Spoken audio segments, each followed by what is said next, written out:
അപ്പോൾ ഞാൻ പറയുന്നത് കേന്ദ്ര ഗവൺമെന്റ് അത് കൊടുക്കേണ്ടതായിട്ടുണ്ട്, ഒരു സംശയവുമില്ല, അത് കൊടുക്കണം. രണ്ടാമതായിട്ട് സംസ്ഥാന ഗവൺമെന്റിന് ഉത്തരവാദിത്തമുണ്ടല്ലോ.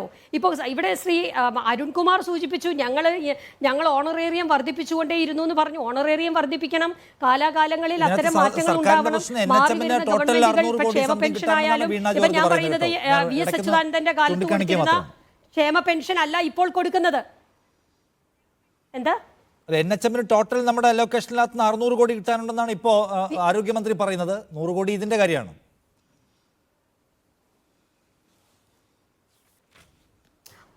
ഞാൻ മനസ്സിലാക്കുന്നത് അതെന്താന്ന് വെച്ചാൽ നിങ്ങൾ അതിന്റെ ഫാക്ട് ചെക്ക് നടത്തിക്കോ. ഞാൻ മനസ്സിലാക്കുന്നത് ഞാൻ പ്രേമേന്ദ്രന്റെ കൊടുക്കുന്നത്.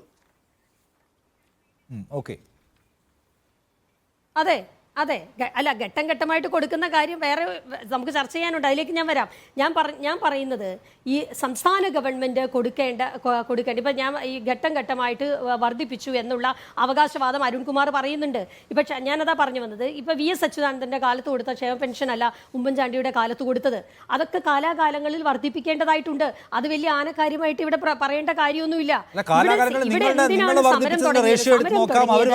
നവംബർ മാസം മുതൽ കാണിച്ചിട്ടില്ല എന്നുള്ളതാണ് യാഥാർത്ഥ്യം, ചരിത്ര യാഥാർത്ഥ്യം. നിങ്ങൾ എത്ര കൂട്ടി നിങ്ങളുടെ ടൈമിൽ? നിങ്ങൾ ആ സമയത്തെ ആ സമയത്തെ ഒരു കാലത്തിൽ നിങ്ങൾ എത്ര കൂട്ടി? നിങ്ങൾക്ക് എത്ര കൂട്ടാമായിരുന്നു? ഇപ്പൊ ഈ സർക്കാർ, ഇവരുടെ സർക്കാർ എത്ര കൂട്ടിയത് ഇവരല്ലേ കൂടുതൽ, നിങ്ങളല്ലല്ലോ.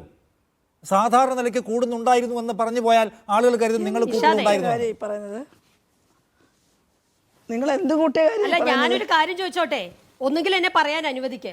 ഞാനിപ്പോ അങ്ങോട്ട് സംസാരിച്ചു തുടങ്ങിയതേ ഉള്ളൂ. എനിക്കിതുമായി ബന്ധപ്പെട്ട് നിരവധി കാര്യങ്ങൾ പറയാനുണ്ട് കോൺഗ്രസിന്റെ പ്രതിനിധി എന്നുള്ള നിലയ്ക്ക്. താങ്കൾ ഇങ്ങനെ അരുൺകുമാറിന് പകരമായിട്ട് ഇങ്ങനെ ഇന്റർഫിയർ ചെയ്ത് എനിക്കൊന്നും പറയാൻ പറ്റില്ല. ഞാൻ മിണ്ടാതിരിക്കാം. അദ്ദേഹം പറഞ്ഞത് എനിക്ക് മനസ്സിലായെന്നേ, അരുൺകുമാർ പറഞ്ഞത് എനിക്ക് മനസ്സിലായി. അതിന് മറുപടിയാണ് ഞാൻ പറയുന്നത്.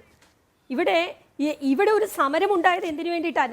നവംബർ മാസം മുതലുള്ള ഓണറേറിയം അവർക്ക് ലഭിക്കുന്നില്ല എന്ന് പറഞ്ഞ് സമരം ഉണ്ടാവുന്നു. ഇപ്പോൾ ഇവിടെ അരുൺകുമാർ തന്നെ പറഞ്ഞല്ലോ, ഡേറ്റ് വെച്ച് പറഞ്ഞല്ലോ, ഇന്ന ദിവസം ഇങ്ങനെ തീരുമാനിച്ചു എന്നൊക്കെ പറഞ്ഞല്ലോ.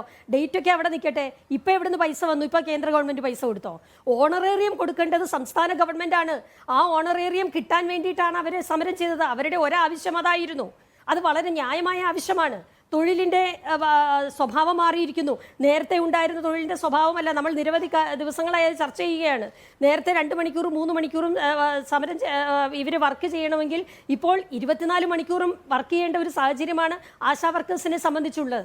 അതുകൊണ്ട് തന്നെ കേന്ദ്ര ഗവൺമെന്റിന്റെ ഉത്തരവാദിത്തമുണ്ട്. എന്താണ് കേന്ദ്ര ഗവൺമെന്റിന്റെ ഉത്തരവാദിത്തം? ഇവരുടെ ജോലിയുടെ സ്വഭാവം മാറിയ സാഹചര്യത്തിൽ ഇവരെ തൊഴിലാളികളായി, സാധാരണ തൊഴിലാളികളായി കൺസിഡർ ചെയ്യപ്പെടണം. ഇവരെ സാലറീഡ് എംപ്ലോയീസ് ആയി കൺസിഡർ ചെയ്യപ്പെടണം. അത് ചെയ്യേണ്ടത് കേന്ദ്ര ഗവൺമെന്റ് ആണ്. ഇൻസെന്റീവ് തരേണ്ടത് കേന്ദ്ര ഗവൺമെന്റ് ആണ്. ഈ 2 ഉത്തരവാദിത്തങ്ങളും നടപ്പിലാക്കേണ്ടത് കേന്ദ്ര ഗവൺമെന്റ് ആണ്. ഇന്ന് സുരേഷ് ഗോപി അവിടെ വന്ന് സംസാരിച്ചിട്ട് പോയി എന്ന് പറയുന്നു. അദ്ദേഹം ഇത്തരം കാര്യങ്ങളിൽ ഇന്റർഫിയർ ചെയ്യണമെന്ന് ഇത്രയും കാലം എവിടെയായിരുന്നു?